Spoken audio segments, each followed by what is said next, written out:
صائد الدبابات، الجندي المصري الذي أذل إسرائيل وفرحت لوفاته.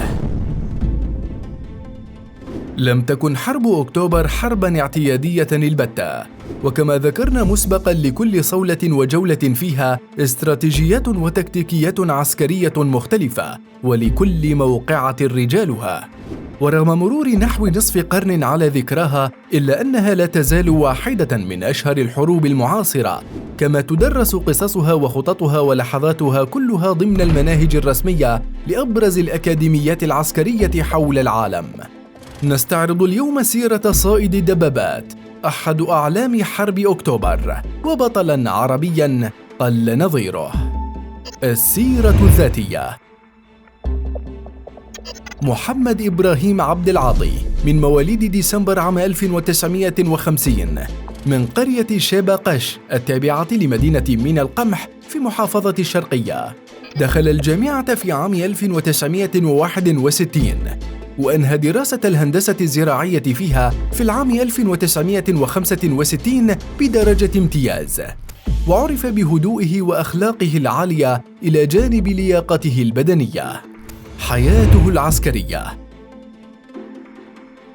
التحق محمد عبد العاطي بالقوات المسلحة المصرية كمجند في الخدمة الإلزامية عام 1969، وعمل لفترة وجيزة في قوات الصاعقة المصرية، ثم انتقل إلى سلاح المدفعية وأيضا لفترة وجيزة، ومنها نقل إلى اختصاص الصواريخ المضادة للدروع.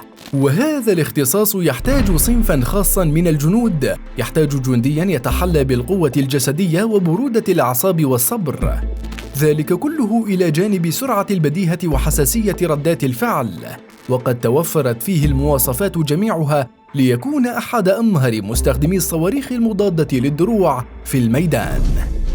أبهر محمد الجنرالات والمدربين خلال تلقيه التدريبات على استخدام صاروخ الفهد أو ساجر، وهو النسخة المخصصة للقوات المصرية من الصاروخ السوفيتي مالوتكا.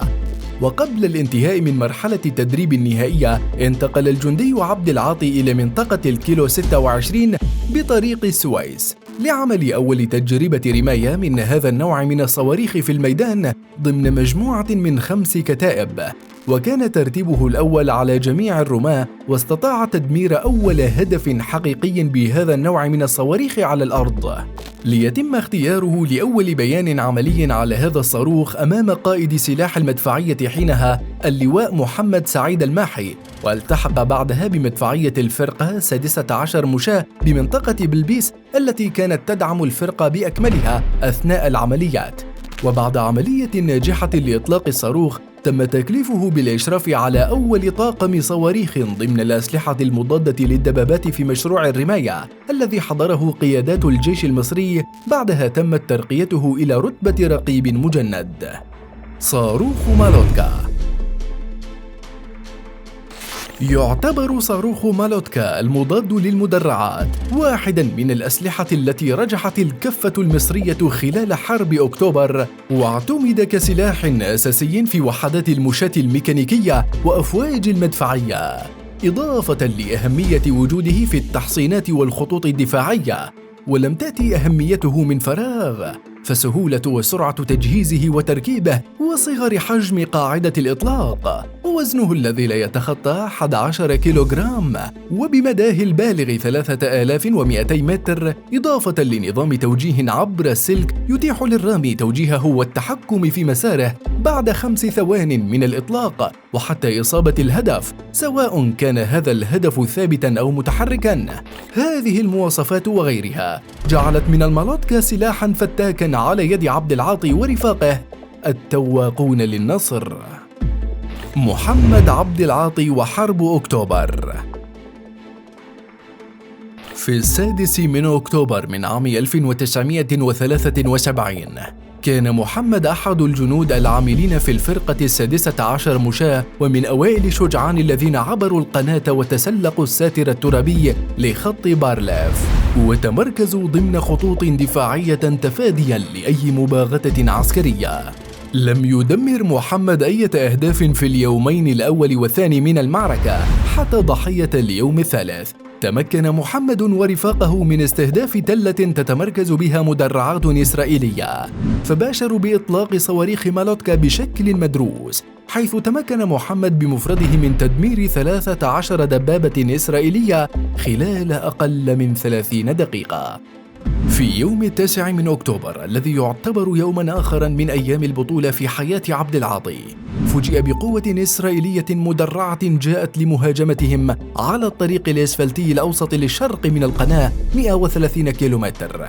كانت تلك القوة مكونة من مجنزرة وعربة جيب و4 دبابات، وعندها أطلق الصاروخ الأول على الدبابة الأولى فدمرها بمن فيها، فحاولت الدبابة التالية لها أن تبتعد عن طريقها لأنهم كانوا يسيرون في شكل مستقيم، فصوب إليها عبد العاطي صاروخا سريعا فدمرها هي الأخرى.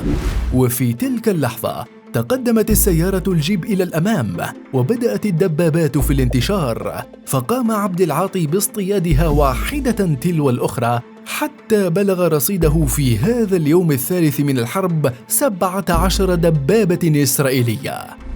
وفي يوم 10 أكتوبر فوجئ مركز القيادة المصرية باستغاثة من القائد أحمد أبو علم قائد الكتيبة 34، فقد هاجمتها 3 دبابات إسرائيلية وتمكنت من اختراقها، وكان عبد العاطي قد تعود على وضع مجموعة من الصواريخ الجاهزة للضرب بجواره، وقام بتوجيه 3 صواريخ إليها فدمرها جميعاً، كما استطاع اصطياد إحدى الدبابات التي حاولت التسلل إليهم يوم 15 أكتوبر.